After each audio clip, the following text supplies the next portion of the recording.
छत्तीसगढ़ में कभी आदिवासी तो कभी किसानों को लेकर सियासत होना आम बात है, लेकिन इस बार मीसाबंदियों की पेंशन रोके जाने का मामला गरमा रहा है। सुप्रीम कोर्ट ने छत्तीसगढ़ शासन को बड़ी राहत देते हुए हाईकोर्ट के आदेश पर रोक लगा दी है। दरअसल बीजेपी अपने शासनकाल में छत्तीसगढ़ के मीसाबंदियों को पेंशन दे रही थी, लेकिन कांग्रेस सरकार आने के बाद 2019 में इस पेंशन पर रोक लगा दी गई। पेंशन बंद होने के बाद राज्य सरकार के आदेश के खिलाफ मीसाबंदियों ने हाईकोर्ट का दरवाजा खटखटाया था। इस मामले में हाईकोर्ट ने मीसाबंदियों के हक में फैसला सुनाया था, लेकिन अब सुप्रीम कोर्ट ने हाईकोर्ट के आदेश पर रोक लगा दी है। सन 2008 में तत्कालीन छत्तीसगढ़ सरकार द्वारा मीसाबंदियों के लिए पेंशन स्कीम शुरू की गई थी, जिसे जनवरी 2019 से छत्तीसगढ़ शासन द्वारा रोक लगा दिया गया था, जिसमें माननीय उच्च न्यायालय द्वारा आदेश पारित कर पेंशन स्कीम को कंटिन्यू करने का आदेश जारी किया गया था। उक्त आदेश के विरुद्ध छत्तीसगढ़ शासन ने माननीय सर्वोच्च न्यायालय में अपील प्रस्तुत की थी, जिसमें सुनवाई पश्चात आज दिनांक को माननीय उच्च न्यायालय के आदेश पर स्थगन आदेश जारी किया गया है।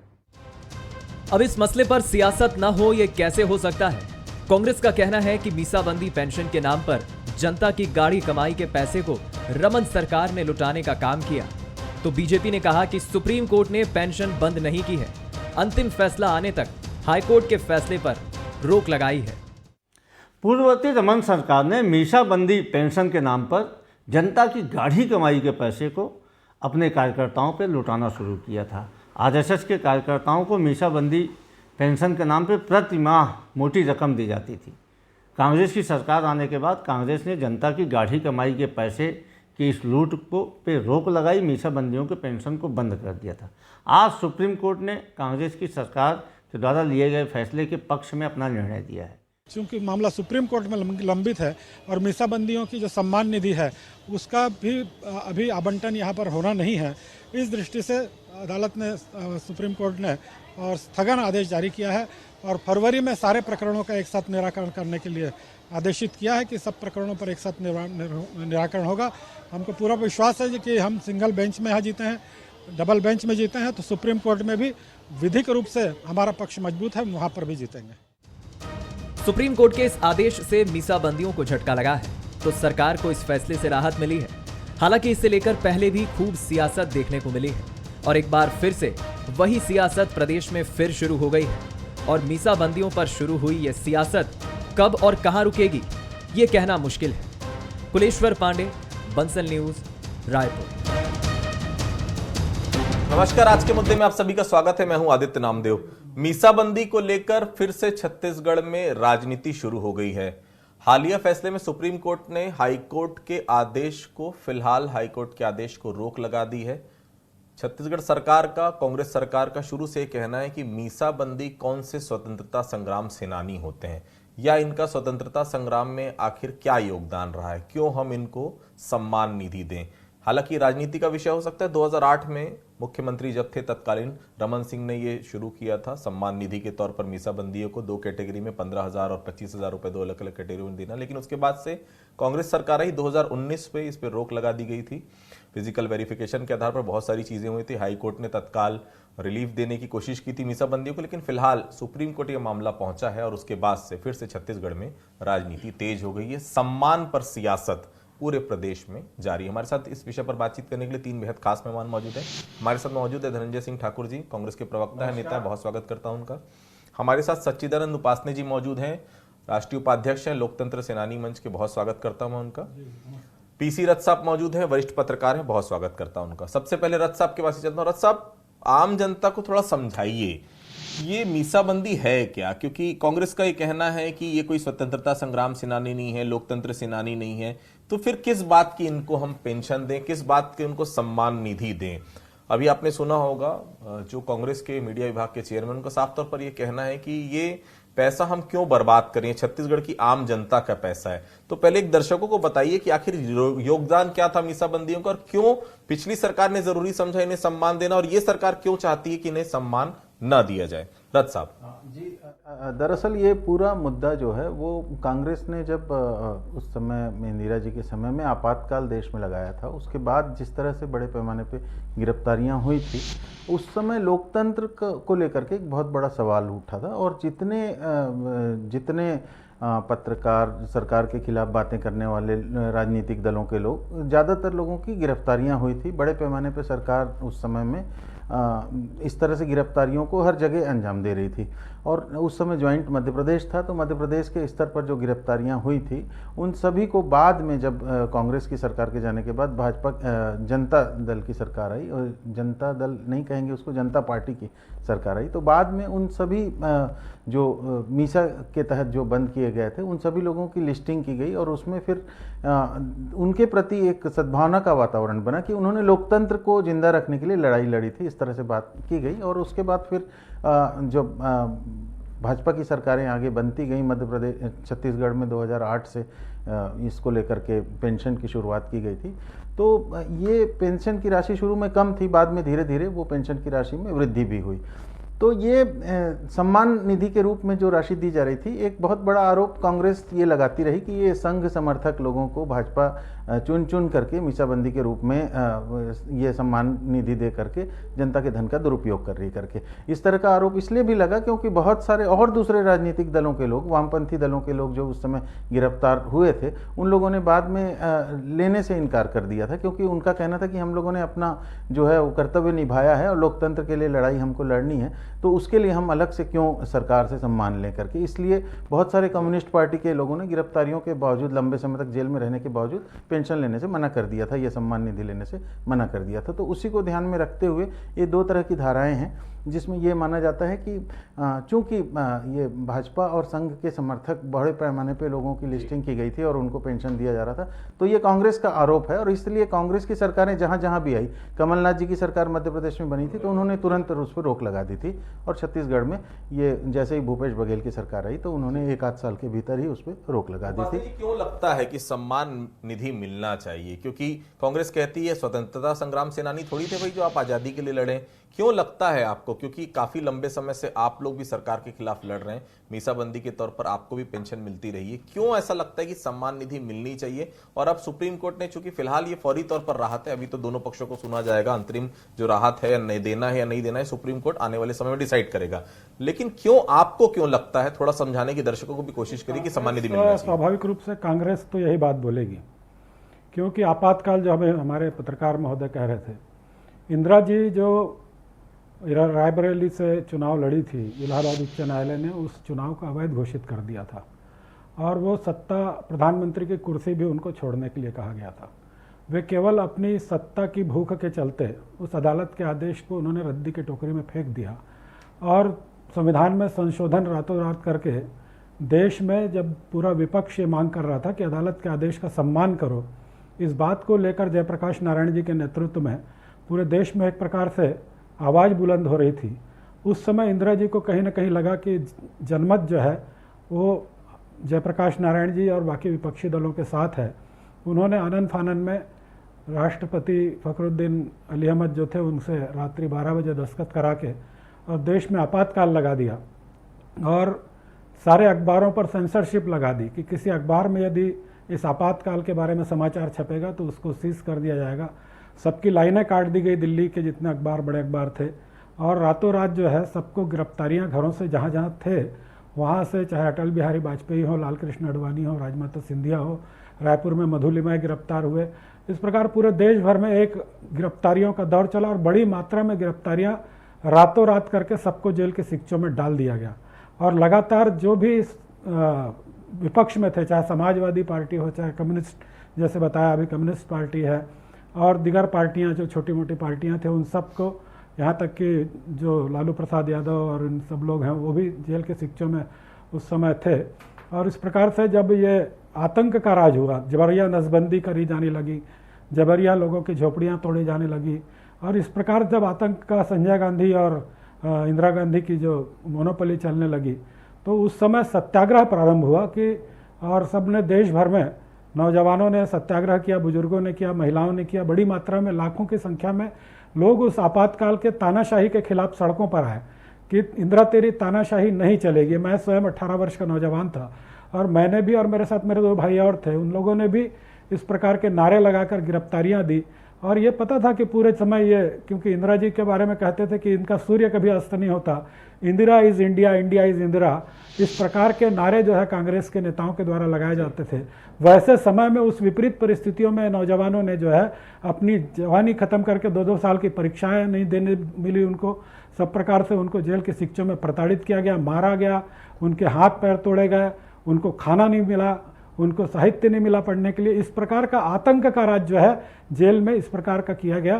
तो निश्चित रूप से जब भारतीय जनता पार्टी की सरकार जिन प्रदेशों में आई, वहाँ उन्होंने एक आज़ादी की दूसरी लड़ाई थी, क्योंकि देश के भावी पीढ़ी को ये पता चलना चाहिए कि देश में इस प्रकार की कोई सत्ता आती है जो तानाशाही करती है, तो उस समय तानाशाही का अंत यदि होता है तो जनमत के सामने, जिस प्रकार से 1977 के चुनाव हुए इंदिरा जी ने और अपने खुफिया तंत्र के आधार पर कि ये लोग जेल में हैं, चुनाव करा दो तो आप फिर जीत के आएंगे और ये लोग जेल में रहेंगे, इस आधार पर चुनाव कराया और 1977 में इंदिरा जी सहित सारी कांग्रेस पार्टी, उनके कैबिनेट सब पराजित हो गए और जनता पार्टी की सरकार बनी। तो ये इस प्रकार का ये जो लोकतंत्र की दूसरी आज़ादी की दूसरी लड़ाई जो है, इस लोकतंत्र की रक्षा के लिए तानाशाही के खिलाफ लड़ी गई। और उसको लोगों ने कहा कि भाई ये इतनी लड़ाई लड़ी गई, तो यदि इसको हम भूल जाएंगे तो निश्चित रूप से कभी कोई नौजवान या कभी कोई जो है लोकतंत्र के लिए खड़ा नहीं होगा।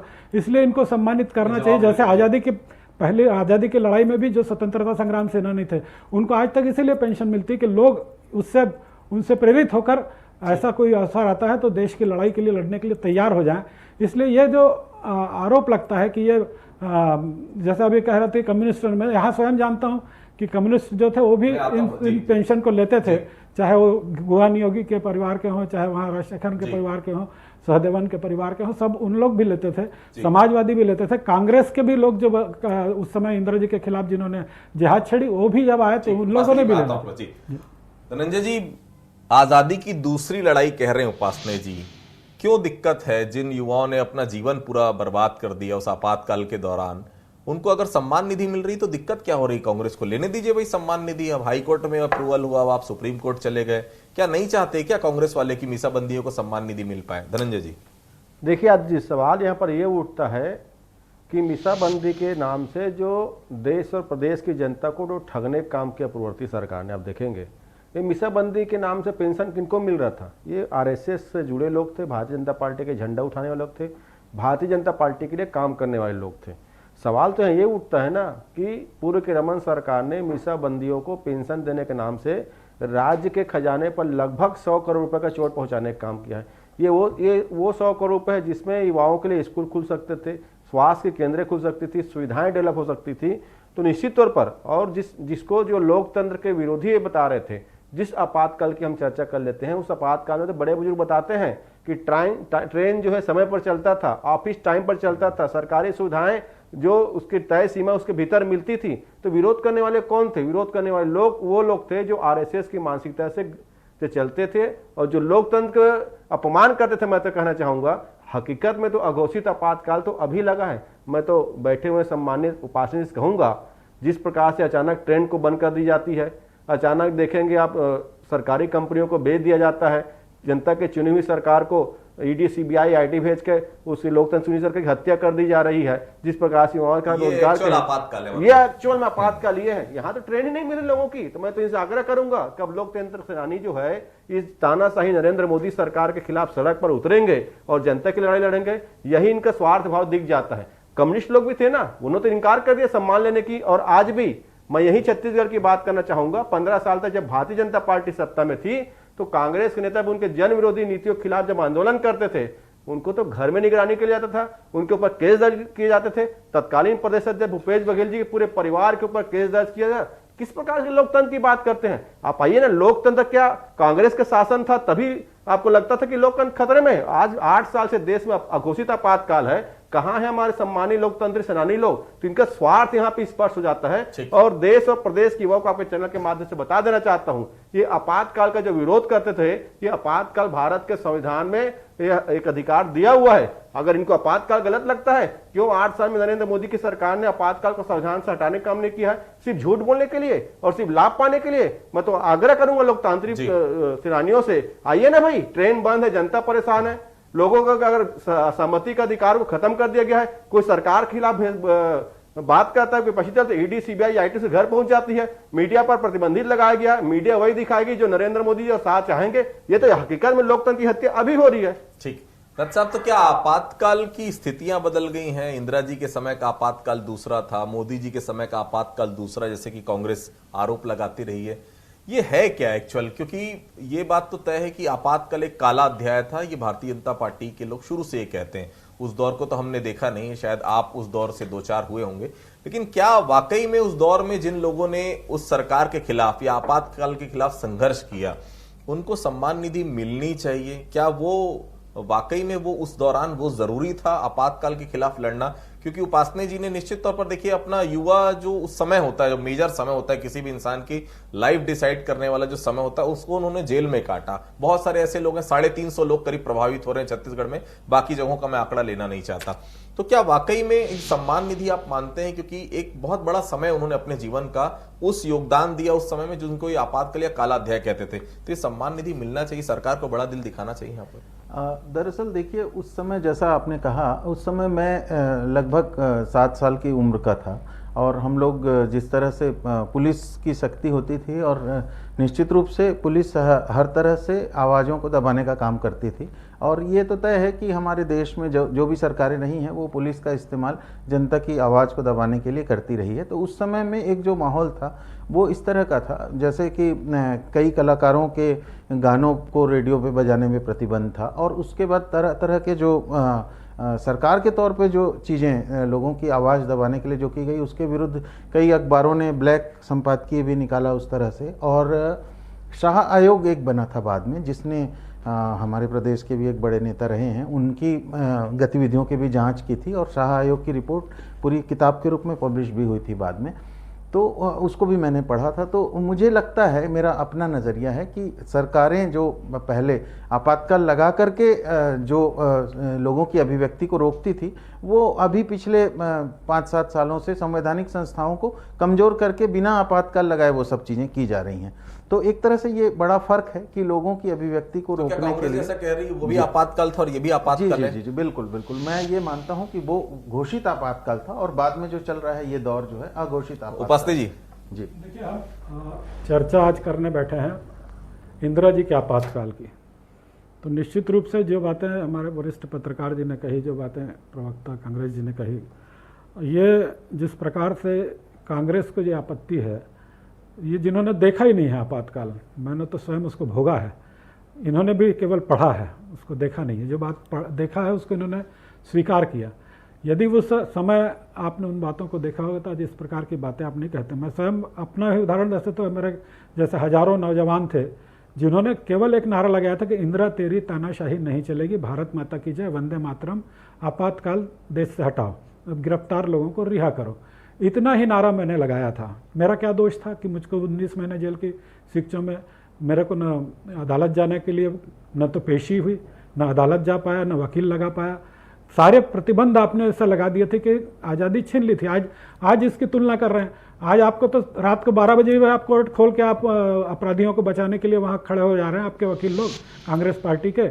आपको जो मन में आया जाए टीवी में बोल रहे हो। उस समय तो आपको यहाँ लिखने की स्वतंत्रता नहीं थी। पत्रकारों को जैसे बताया कि ब्लैक निकाल कोरा संपादकीय लिखना पड़ता था। यदि कोई एक लाइन भी लिख देता था तो तुरंत उसको जेल की शिक्षा में, अनेक पत्रकार बड़े बड़े अखबारों के, दिल्ली के बड़े बड़े अखबारों को तो सीज करके उनके पत्रकारों को जेल की शिक्षा में, संपादकों को जेल की शिक्षा में डाल दिया गया था। वो आपातकाल की कल्पना ही आज रोंगटे खड़े कर देते हैं जब मैं उसकी बात करता हूं। तो निश्चित रूप से जिन्होंने देखा ही नहीं, जो केवल आज कांग्रेस की चापलूसी करने के लिए, अपने इंदिरा गांधी की जो वंशवाद की चापलूसी करने के लिए यहाँ बैठते हैं और बड़ी बड़ी बातें करते हैं।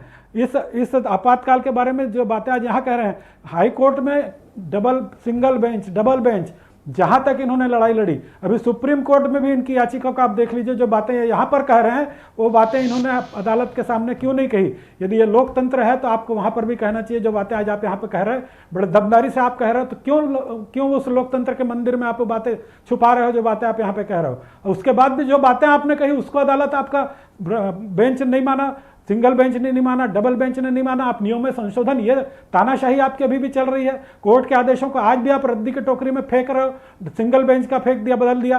कोर्ट ने तो लिखा है कि आप कोर्ट के आदेशों की अनदेखी करके आप अपने तानाशाह बन गए आप, और इसी आधार पर जो डबल बेंच का फैसला है वो इस सरकार के खिलाफ एक प्रकार के झापड़ मारने का फैसला है। उनको एक प्रकार से उन्होंने बता दिया कि तुम सत्ता के सामने कोर्ट को भी कुछ नहीं समझ रहे हो। इस प्रकार की पंक्तियां लिखी हुई है, उसको पढ़े हमारे कांग्रेस के मित्र लोग। मैं तो सुप्रीम कोर्ट में भी ये बातें जब आएगी उस समय यही बातें सुप्रीम कोर्ट में भी आज, यदि सुप्रीम कोर्ट ने स्थगन दिया है तो ये नहीं कहा है सुप्रीम कोर्ट ने कि इनको पेंशन बंद कर दी गई। बिल्कुल सही बोल रहे हैं आप, आने वाले समय में इसमें आगे। और हाँ धनंजय जी कुछ कहना चाह रहे हैं। देखिए, मैंने बहुत सिंपल सी बात कही है। आज़ादी की लड़ाई के दौरान जो स्वतंत्रता संग्राम के सेनानी जिन्होंने आज़ादी में अपनी महत्वपूर्ण भूमिका निभाई, कुछ लोग इस पृथ्वी लोक से स्वर्गलोक में उनका हो चुका है, लेकिन उस स्वतंत्रता संग्राम सेनानी के परिवार के लोग आज भी अगर देश के खिलाफ कोई बात करता है तो खड़े हो जाते हैं सड़कों पर उतर कर। मैंने आप सिंपल से सवाल पूछा, क्या घर में बैठे क्या? यही तो लोकतंत्र की हत्या आप कर रहे हैं, यही तो लोकतंत्र की हत्या आप यहाँ पे कर रहे हैं। आप कैसे लोकतंत्र के सेनानी है? आप कैसे लोकतंत्र के सेनानी है? आप लोकतंत्र की हत्या को टीवी माइट कर रहे हैं। मैं तो बोल रहा हूँ, नहीं देखिए, मैं तो बात कर रहा हूँ, यही चरित्र आपको बता रहे हैं कि आप सिर्फ आरएसएस को सत्ता दिलाने के लिए ही उसका विरोध किए थे। क्या देश के लोग खुश नहीं थे? समय पर ट्रेन मिल जाता था। आज तो नरेंद्र मोदी की सरकार में लोगों को ट्रेन नहीं मिल रहा है। नरेंद्र मोदी की सरकार में गरीबों को रोजगार मांगेगा तो फर्जी वीडियो बनाकर उनको जेल में बंद कर दिया जाता है। नरेंद्र मोदी की सरकार आज लोकतंत्र की हत्या कर रही है। जनता के सरकार को ईडी सीबीआई बनाकर उस लोकतंत्र की हत्या कर रहे। कैसे लोकतंत्र सेनानी है आप? क्या लोकतंत्र की सेनानी से आप 6 महीने के लिए पेंशन पा सकते? आज लोकतंत्र नहीं है। अरे जब कम्युनिस्ट पार्टी के लोग सम्मान नहीं चाहते, आप तो वेतन भोगी की तरह काम कर रहे थे। आप लोकतंत्र के सेनानी नहीं थे, आपने वेतन भोगी के लिए काम किया है। आपको पेंशन चाहिए था। लोकतंत्र की असली हत्या नरेंद्र मोदी की सरकार कर रही है और आप लोगों की क्षमता नहीं है, क्योंकि आपको पता है आप सड़कों पर उतर के बात करेंगे ना, आपको जेल में भेज दिया जाएगा और आपको छोड़ा नहीं जाएगा। आपके घर में बुलडोजर चलवा देंगे, आपके घर में ईडी भेज देंगे, आपके घर में सीबीआई भेज देंगे और आपको राष्ट्रद्रोही साबित कर देंगे नरेंद्र मोदी की सरकार। आपको क्षमता नहीं है। धनंजय जी, लोकतंत्र के सेनानी नहीं है। धनंजय जी, के चापलूस थे। ठीक, धनंजय जी, चापलूस थे और आरएसएस के आप काम कर रहे थे। आप लोकतंत्र के सेनानी। धनंजय जी जवाब ले लेते हैं। सीना ठोक के सड़कों पर लोकतंत्र बचाने आते हैं आप। धनंजय जवाब ले लेते हैं जी। सुंदरानी जवाब दे दीजिए उपासनी जी प्लीज। देखिए, आज भी यदि बात है तो कांग्रेस पूरी तरह से एक वंशवाद से ग्रसित है और यही कारण है।